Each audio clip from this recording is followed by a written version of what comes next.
Okay, let's try this one more time for this evening. Because after 7 o'clock, and I want to try to get this done, see what happens. Hopefully, the stream lasts 10, 15 minutes, maybe 20 minutes, depending on if somebody comes into the comments to share their thoughts on this topic. If you're watching this retry for the third time now, if you feel up to it, if you feel comfortable, please, definitely, I welcome your comments in the comments below of this stream for later. If you aren't catching this now, currently, um, uh, of February uh, 17th. I don't know why I drew a blank on the date. Um, but let's let's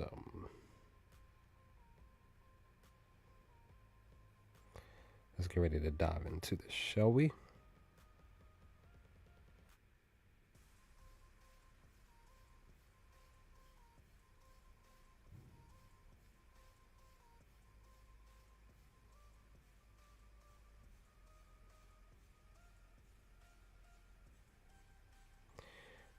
So, like I had discussed in the other stream before it got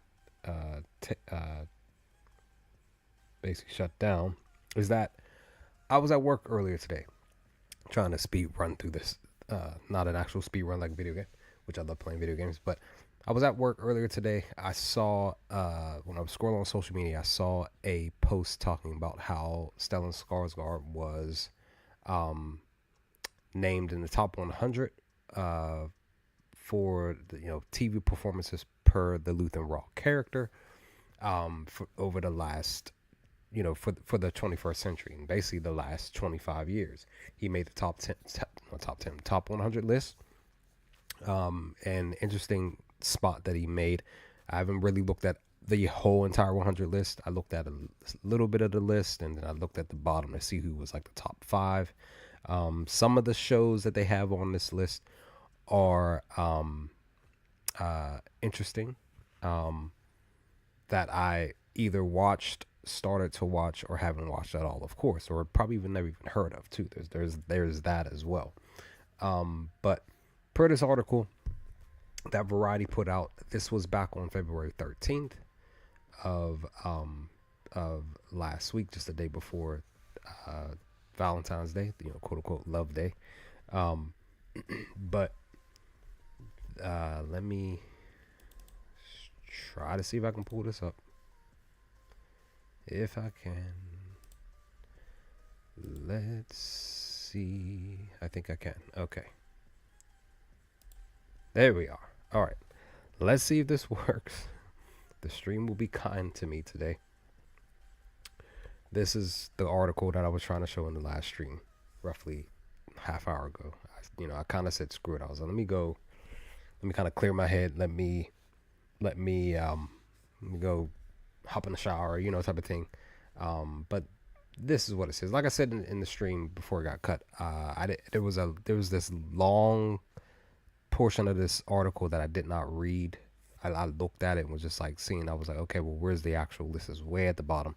But let's dive into what it says, see what it's saying. Maybe I'll share my thoughts on what it's saying, and we'll dive into where specifically Stellan Skarsgård is placed on this 100 list here.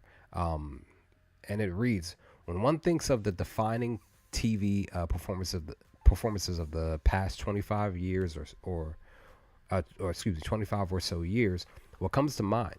For Variety staffers, some of the answers included a teacher turned drug kingpin, spies working both for and against the U.S. government, and perhaps the defining comedy character of this long political moment, in part for how dark her will to power becomes. Quantifying greatness is a a tricky thing. Any ranking like this one, which sets out to list the 100 greatest performances of the century so far, is going to make some fans feel slighted. How, for instance, can we compare the work of an actor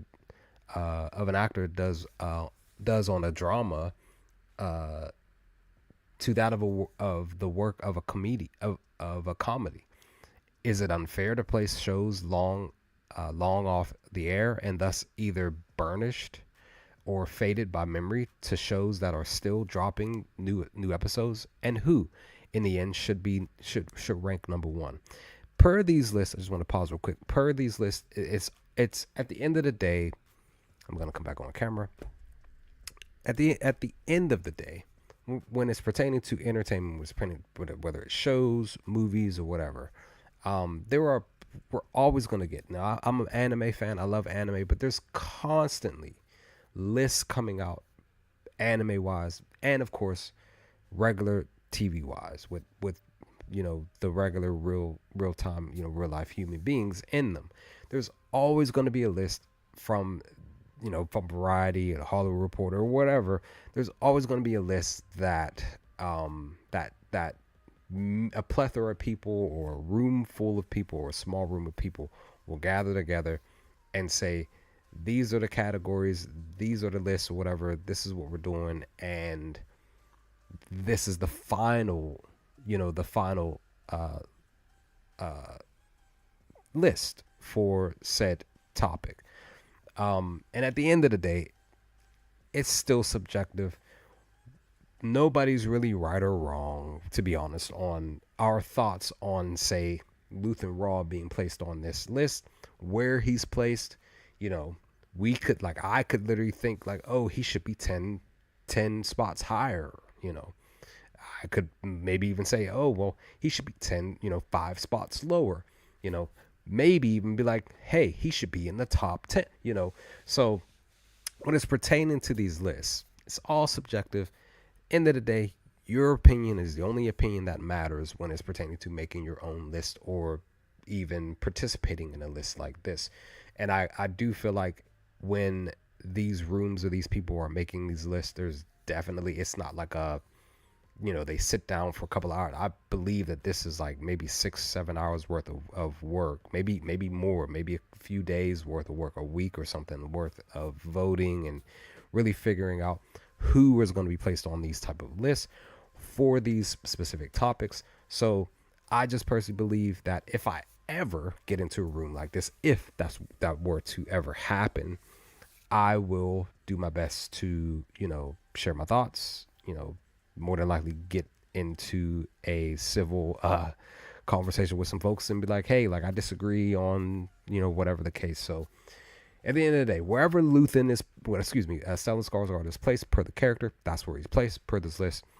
You can make up your own and place him higher or lower or whatever. Keep him where he's at. It just is per your specific spot. That's why I had to really bring that up per what this article was saying. But we continue. Suffice it to say that this is the list, that this list is meant in the spirit of fun. That's why I was bringing up the fact that, all of this stuff is subjective. That's why they make that statement. Again, I'm reading this for the first time. I didn't read any of this stuff, but just kind of sharing my thoughts. But it was undertaken with seriousness. Variety staffers debated first the performances we might want on the list, and then their placement over the course of many months. Okay, so this was done for months. I mean, yeah, I can see why it took them months to come up with 100 actors, actresses, or whatever to place on this list here. We started with certain parameters. In order to define the pool of shows we were working with, we limited ourselves to scripted series that began on or after January 1st, 2000. The years we list on here entry are the years the performances were given, not the years the show ran. Okay. Simon Cowell, for instance, may have given the performance of a lifetime over his seasons of American Idol, but scripted TV, it seemed apparent to us, is just a different beast.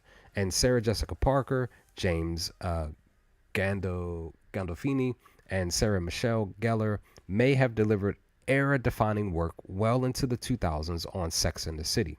The Sopranos, which I just want to mention, I coming back on camera, I literally just started watching Sopranos 2 weeks ago, 2.5 weeks ago, and I'm only 4 episodes into the first season, and I really like the writing for that show. Yeah, I should have been watched Sopranos even when it was still airing. That didn't happen, but I'm glad that I'm sitting down to watch finally. So I got to pick that back up, hopefully, maybe this week or something. But going back to the article, um, and Buffy the Vampire Slayer, which is one of my favorite movies of all time. And if you haven't heard, they're getting ready to do a reboot of that show. If you hear any running water in the background, as I always say, I apologize first and foremost. That is my neighbors. They have a washer just above my guest room. They have a pipe running through the ceiling of this guest room. Yeah, don't ask why. It is what it is. I suck it up every time when they're washing clothes. It is what it is. But unfortunately, there had to be a cutoff somewhere. Starting the clock in the year 2000, focused our attention on work that happened in the wake of the prestige TV boom that those three shows helped to kick off. Beyond that, we forced ourselves to include only one performance per show in order to boost the visibility of more series. We all know that the ensemble cast of Succession, which is a really great show. I got to get back into it. Sorry for pausing again. Got to get back into Succession, but I'm still super early in the show. I know it just finished like last year or something like that, but that's a really good show too. But I'm only like in season 1 or season 2 or something like that. I can't remember. Could bulk out most of the top 10 on this list at least. What readers will simply have to imagine is how the argument over which aspirant to the Roy fortune played out over many emails and Zooms.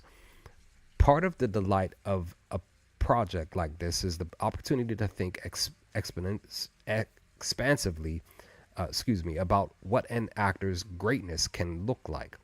It's by now years after their respective hit shows left the air. Hardly a surprise to that Bryan Cranston and Regina King and Peter Dinklage are gifted actors, and this list wouldn't be complete without them. But what about Sydney Sweeney's prestige TV redefining emotional explosions, Niecy Nash's quiet, serene ultra competence, or Emma Stone's Inside Out depiction of influencer era vanity? Is it too soon to enter Anna Saway's 2024 Shogun performance into the pantheon? And isn't Michael Emerson's crucial supporting work on Lost as or more utterly integral to the show's success as any of the leads? The answer to all of these questions happily was why not? Think of this, perhaps as less of a ranking than a celebration of the great TV we've enjoyed from the golden age through peak TV onward into whatever it is that's going on now, and a declaration of hope that there'll be more good stuff ahead. And as you see, top 100 is the home here, Jeremy Allen, as Carmen Brazzado for The Bear. The Bear is a really great show. Coming back on camera again. The Bear is a really great show. I think it's 3 seasons if I remember correctly. Let me just double check. Sorry for pausing real quick. I know you all are probably like, can you get to the point? But let me see. So it's currently 3 seasons, and I'm like almost done. I got like 4 episodes left. There's as I always say, there's so many shows, so many movies, so many, including anime and stuff like that. So much stuff to watch, not enough time, and I don't like it. Plus I'm not getting any younger. I'm old. I really am old. I'm not gonna tell you my age, but yeah. So Jeremy was 100. And okay, so my laptop wanted to freeze. Okay, there we go. So let me come back off. So yeah, Kelly Relay is as Beth Dutton. Yellowstone. I keep hearing such great things about Yellowstone. I need to stop playing around and checking it out. Ted Lasso is a really great show. I watched a little bit of it. I got to get back into this one. So Brett is 98. Justin Kirk, I've never heard of this show called Weeds. He's 97. I'm just kind of skimming through the list here. Kaja Herbers as Dr. Kristen Bouchard is from Evil. She's 96. I never watched Evil. Gilmore Girls, I never watched, with Kelly Bishop as Emily Gilmore. My laptop is starting to be shrewd. Matt Berry as Lazio Cravensworth. What We Do in the Shadows. I heard about this show, but I never watched it. John Early as Elliot Goss. Search Party. Never heard of this show. He's number 93.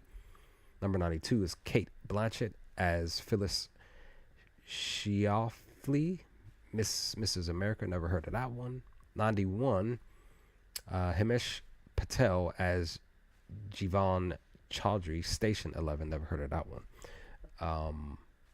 And then my girl here, Christine Milioti as Tracy McDonald, How I Met Your Mother. I never watched How I Met Your Mother. I only know her from The Penguin, because she did a really great job. The Penguin's such a great show. You need to check it out. But she made the top 100 list. Nice. She's number 90. We're moving forward. Tisha Arnold as Rochelle Rock. Everybody Hates Chris. I watched a little bit of the show back in the day. I never really fully dived into the show. 88. Julia Garner as Ruth Langmore. Ozark is one of my favorite shows of all time over on Netflix. Super just like great writing, high intense, very emotional. Like, guys, if you never watched Ozark, I'm telling you, it's one of the best shows you could ever sit down and watch. Writing wise, it's just really great. Check it out. Kyle MacLachlan, excuse me if I butcher some of these names, as Special Agent Dale Cooper. Doug Jones and others. Twin Peaks: The Return. Never heard. I think I heard of Twin Peaks. I never watched it. 86. Renee Ellis Goldsberry as Wickle Roy. Girls. What is that? Girls Forever. Never heard of it. And here we are. Here it is. Right here. This is it. Number 85. Stellan Skarsgård as Luthen Rael from Andor. 2022 to present. This is where our boy, our homie Stellan Skarsgård has landed at number 85. 25 spots down the list, basically. Technically, again, he's at number 85, right? But if you started from the very per these lists, guys, most of the time, I always found it interesting that they started from the back end, and that's a lot of times because you want to know who's number one. But I always found that interesting, like, oh, well, why would you, when you're working with numbers, you would start from 0 to say 10 or whatever, but per a list they go backwards. Like, okay, what's your top 10 list? And you would sometimes start from 10 and then you work your way down. Me, I personally, specifically when it's pertaining to anime, I do have an anime video out on my anime YouTube channel, and I basically started from 1 up. So Stellan, he's sitting at 85. Come back off, and let's read what they had to say. As always, they've had a plethora of things to say per each character, actor or actress, whatever. But Stellan is number 85 on this list that they put out back on February 13th of 2025 of this year. And this is what it says. On this exhilaratingly intelligent and eerily well-timed Star Wars series about building a revolution against fascism, Skarsgård plays a man fueled by his rage against the galactic empire who cannot even let himself fully express it. Instead, Skarsgård portrays Luthen's feelings in finely collaborated micro-expressions as he manages the fragile factions of the nascent rebellion and recruits delusioned thief Cassian Andor Diego Luna to join it. It's only when one of Luthen's moles in the Empire demands to know what he has possibly sacrificed that Skarsgård finally takes the lid off. I did read this part though. Basically, they took his conversation with oh, well, I'm drawing a blank on the homie's name. But in episode, if I remember correctly, I think it was 9 or 8. Where he basically talks about, I'm condemned to use the tools of my enemy to defeat them. He says, his eyes burning with pain and regret and anger. I burn my decency for someone else's future. I burn my life. Guys, I'm like really just like still remembering that whole scene. It's the way that he said that, and I love the way that they like change the word life in a specific way. But he says, I burn my life to make a sunrise that I know I'll never see. It's a monologue for the ages, proving that the Force is clearly with Skarsgård. Interesting, very, very, very interesting wording. That I'm probably going to do a video on, because we have been discussing here on the channel on a few videos, definitely on live streams in the past, of is Luthen Raw Force sensitive? Is he a Force user? Is he a Jedi? Is he a Sith? Is he, again, at the end of the day, is Luthen Raw a Force user? Interesting wording at the very end of this article per the characters, the Luthen Raw list here per this specific character that they decide to throw in. It's a monologue for the ages, proving that the Force is clearly with Skarsgård. Interesting that they use that verbalization, because there are various things within this character that we see, that we look at, and we're just like, is he a Force user? He brings up the Rakata War, the thing that he gave and Cassian on the ship back on episode 4, if I remember correctly. A plethora of stuff, him carrying that staff, that looks like a lightsaber, all of that stuff. Because we do know, as we would continue through these shows and stuff, that they decided to, implement more of a focus of what Yoda was basically saying back on Empire Strikes Back with Luke, when he was telling Luke, like, hey, the Force is in everything. I mean, granted, Obi-Wan said it back in episode 4, A New Hope. He brought it up, saying, the Force flows through everything. It's in everybody. Both Obi-Wan and Yoda says this to Luke, different occasions throughout the original trilogy. And they just expounded on that more recently, of saying, the Force is in everybody. And then we find out that the living Force specifically chooses who it allows to actually have more power through the Force. So is Luthen Raw Force sensitive? We won't know that information until we watch these last 12 episodes of season 2. But with that being said, Luthen Raw is listed as number 85 on this list that Variety put out back on February 13th of 2025. Again, it's subjective.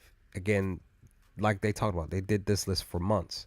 Makes me wonder how long this specific conversation for this specific character, how long that was. Of course, I still wonder how long it took a plethora of the other characters and actors and actresses, all of that stuff. What all transpired in those conversations that took them months to make up 100, literally a list of 100 characters, over the last 25 years. Again, we are talking about, back starting on January 1st of 2000, all the way up until probably more than likely 2024, or maybe even a little bit of, this year. But again, this specific show is still ongoing simply because these last 12 episodes are going to be it's going to be it.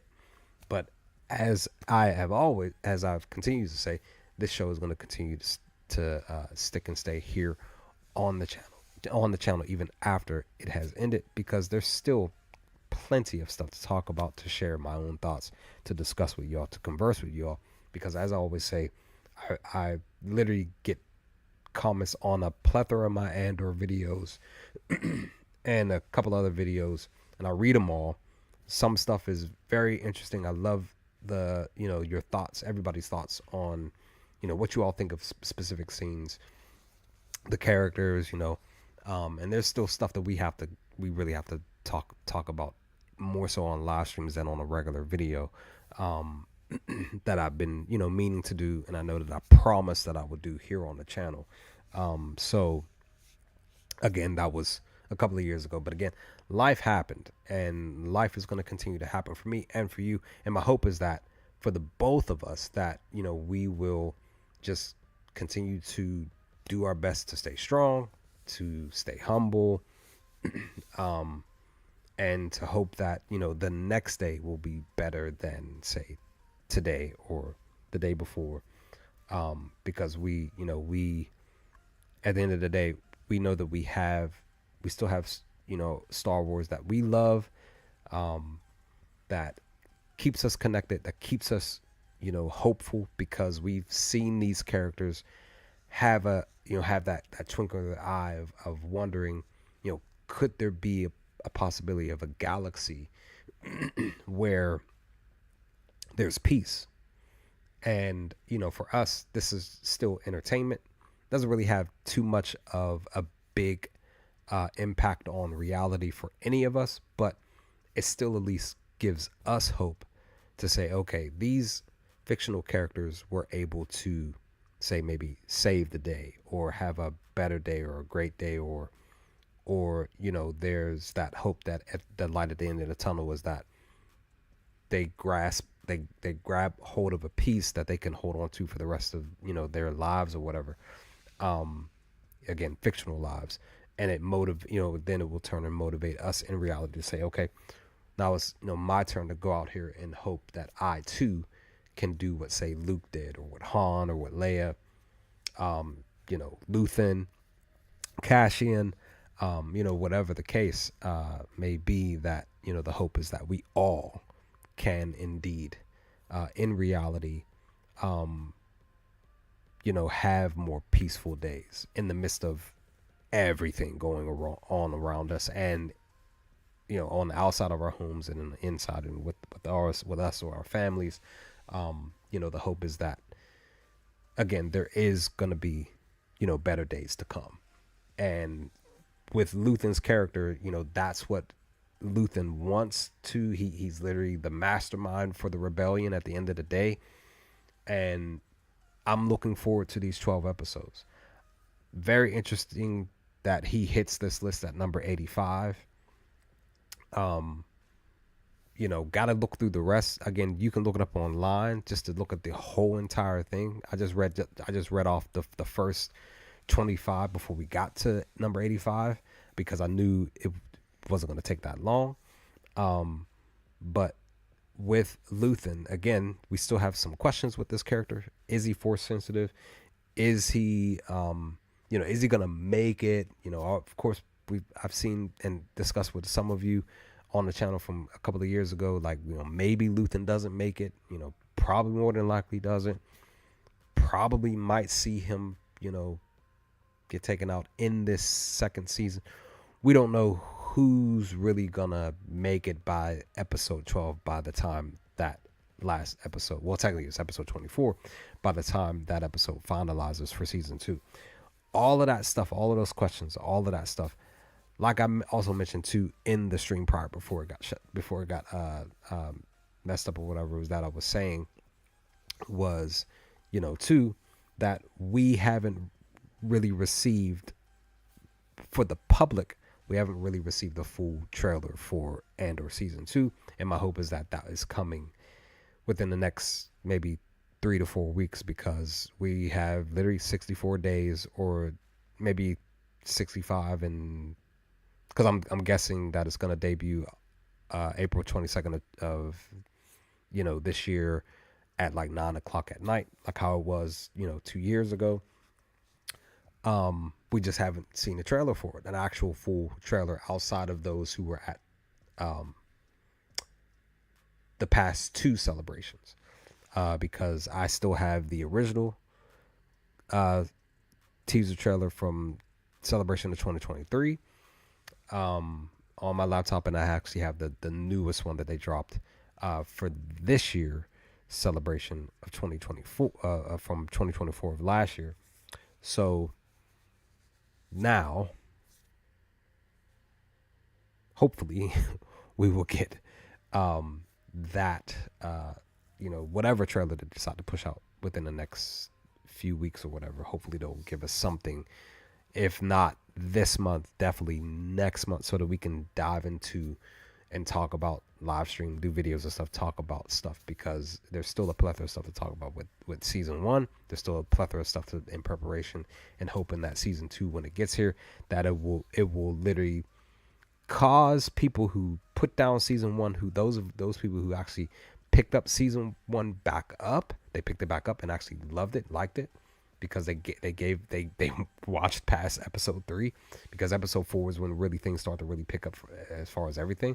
That the hope is that it really does bring in and get the actual views that it did in the beginning, and it really started to pick up later, or even after the show, the season 1 ended.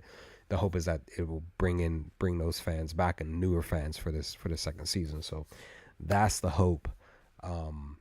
That I'm hopeful that will happen. And one other thing before I get out of here, because literally nobody's here to share their thoughts, is that, as I said before in the past, I'm going to look to try to still get you all some of the scenes from season 2. It's just that YouTube now is starting to block some of the scenes that I was using here on the channel from season 1. They're starting to block a plethora of those scenes, so I have to start chopping stuff up. So if the same thing happens for season 2, again, I'm gonna attempt to try to still give you a full scene, but if YouTube blocks it, I'm just gonna have to just cut it up, chop it up, or just take a specific spot and share my thoughts for the whole scene, like I've been doing recently with season 1 because again, there's still plenty of stuff to talk about from season 1. So yeah, we'll see what happens. Hopefully, I'm just ready for April 22nd. That's really what it is. I'm just ready. But with that, I'm about to be out. I'm gonna be getting ready to head to bed in the next hour or so, because I gotta go back to work. I had the weekend off. I just rested for 2 days. It was a lazy weekend. I didn't do nothing. Some stuff I was supposed to do around the house, and I didn't. It was just a lazy day, and I laid around and ate chocolate and watched a couple of shows, and yeah, I didn't take a nap. I was hoping to take a nap. That didn't happen. But anyway, I'm out. Stay safe, guys. Stay humble. Take care of yourselves. And hopefully, the hope is that come season 2, we can sit down and enjoy this second season. Enjoy what these actors, these phenomenal writers and everything, enjoy what they gave us in season 1, and it heightens into season 2 even more. And these last 12 episodes will be so much more fun than what we got in season 1. So, but I'm out. I'll let y'all later, guys. Stay safe, stay humble. Peace.